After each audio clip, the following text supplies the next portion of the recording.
Good morning, children. Welcome to day 4. I wanted to talk about 7.1.4, page number 119. This question is most frequently asked. In the previous board exam, also they asked this question.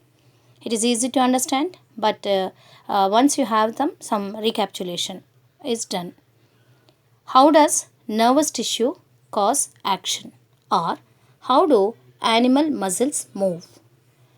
We have discussed already that muscles will move by motor nerves because motor nerves are connected to the muscles, voluntary muscles, so that we will show the movement. To understand this topic, you should be in a position to understand or recapitulate the following topics. The first one is structure of muscle fiber, voluntary muscle fiber. The second one is neuromuscular junction that was given in page number 115, 7.1 B diagram. You can open the book and check it. Third one, what happens at synapse? Synapse. Link which is sent on day 1. Here I drew this, the first one. What is it? Structure of muscle fiber. The structure of muscle fiber, this is voluntary muscle. This is a long and filamentous, long structure, cylindrical structure. It is made up of proteins, contractile proteins. What are these contractile proteins? Actin and myosin. Actin and myosin. So the muscle fiber is made up of two types of contractile proteins, that is actin and myosin. These contractile muscle fibers, these contractile proteins will make the muscle to have striations. This already the structure you know in 9th class. So this is muscle fiber. I think you remember this. Next, neuromuscular junction. The neuromuscular junction diagram is given in page number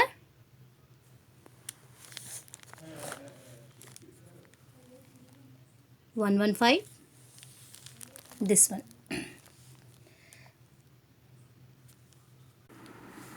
You know the structure of neuron. Here the information is passed to the dendrite, from dendrite to cyton, from cyton axon, and it goes to the nerve ending. The nerve endings are connected here to the muscle. Nerve ending and muscle, where they are connected, this is called neuromuscular junction. This part is called neuromuscular junction. In neuromuscular junction, the synapse, what happens at synapse? The electrical signals converted into chemical signals and transferred to the muscle fiber. Previously we discussed the structure of muscle fiber. This is muscle fiber. The actin and myosin fibers are there. So these are highly elastic and they are also having mitochondria. In the muscles also you have more mitochondria. If you remember, 8th class we discussed the mitochondria more in number where physiological functions are performed, like our hands, legs and various voluntary muscles. So this mitochondria is called powerhouse of the cell. It will generate energy during cellular respiration. If the oxygen is lack or reduced amount, then the glucose molecule will partially oxidizes and unable to burn the glucose molecule into water and carbon dioxide. Due to that, what happens? Lactic acid will accumulate and makes the muscle cell to either contract or in relaxed position which causes muscle cramp. If oxygen is not sufficient for this contraction and relaxation of actin and myosin or the contractile proteins, then for a short term or for a short time, the muscle will not get proper energy due to the partial oxidation of glucose molecule. Muscle cell will either in the shortened form or in the relaxation form, which causes muscle cramp. we go to the main topic. How do animal muscles move? The steps are: information or the stimulus is received from dendrite. From dendrite, it reaches to the nerve ending. From nerve ending, it reaches to the muscle fiber, where just now we discussed the neuromuscular junction. From there, it takes place in cellular level. The cellular level, again we have to talk about this muscle fiber. The cellular level, each muscle is like a fiber-like structure. It is made up of actin and myosin fibers, which are having highly contractile in nature. So it reaches to the muscle fiber. Once it reaches to the muscle fiber will get information to change the shape of the fiber. How it will happen? How the change of the shape of the muscle takes place? By changing the shape of the proteins. The proteins either contract or they may relax. If they contract, the muscle fiber will become short. If the muscle proteins or the proteins are relaxed, then it will give longer form to the muscle fiber. So, shorten because of proteins, either the muscle may shorten or the muscle may relax. But whatever it may be, it causes the muscle to move or muscle movement. We discussed different types of nervous system. We have central, peripheral and autonomic. In this central nervous system, we discussed the structure of brain, the structure of spinal cord, and in peripheral nervous system, the nerves which arises from the brain called cranial nerves, they are 12 pairs, and the nerves which arises from the spinal cord, they are called spinal nerves, 31 pairs. So total these 43 nerves will cause or will be called as a peripheral nervous system. Say this: peripheral nervous system. Cranial nerves are 12 pairs, spinal nerves are 31 pairs. So this is central nervous system, brain and spinal cord. Then we have autonomic nervous system. This autonomic nervous system contains sympathetic and parasympathetic nervous system. What is this? Just I will give a brief note. Sometimes in our life we have to face emergency situations. What are these emergency situations? Like a barking dog chasing you so that you will be scared, and you are fighting with a strong enemy, or when you get an anger, or you fell down suddenly in a public place. All these situations will be called as emergency situations where your body should respond immediately. So sympathetic nervous system will help our body to prepare for this violent action against this normal conditions.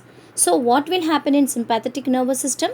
The heartbeat increases, breathing rate increases, blood pressure increases.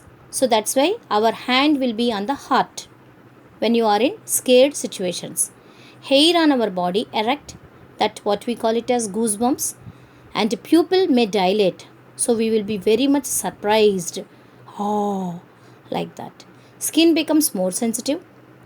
Bladder means urinary bladder and the excretory system will have least importance.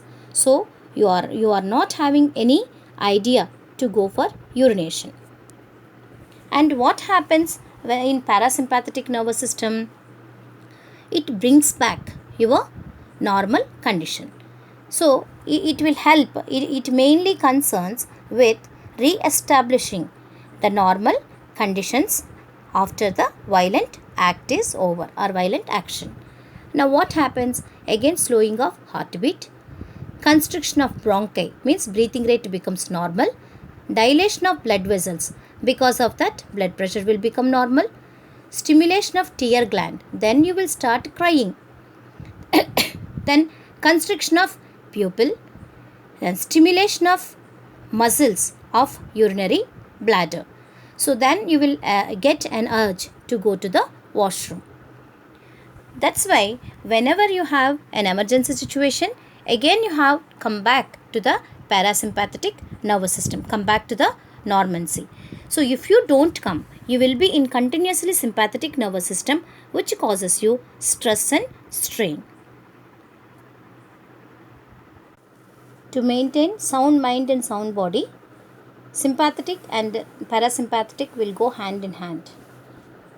If sympathetic and parasympathetic are not working together, then we will be very much stressed. For example, when you are writing exams, your sympathetic nervous system will work continuously for the 10 or 20 days. Once your exams get over, your parasympathetic nervous system will act and it will brings you to the normal conditions. Just you think a situation where you are continuously in sympathetic system but you are not coming to the parasympathetic. It means that once the exams get over, you are indulged in various video games. All these video games are again causing you lot of stress and strain to maintain your life, to maintain the points. So when are you coming to the parasympathetic nervous system? When are you giving time for your parasympathetic nervous system to bring you back? You are not at all giving time. Because of that, you are in continuous stressful situation. This is what you are becoming stressed, but not because of your studies. The studies, you take it seriously and work according to that, so that the sympathetic and parasympathetic will go in hand and you can perform each and every act very perfectly and more efficiently.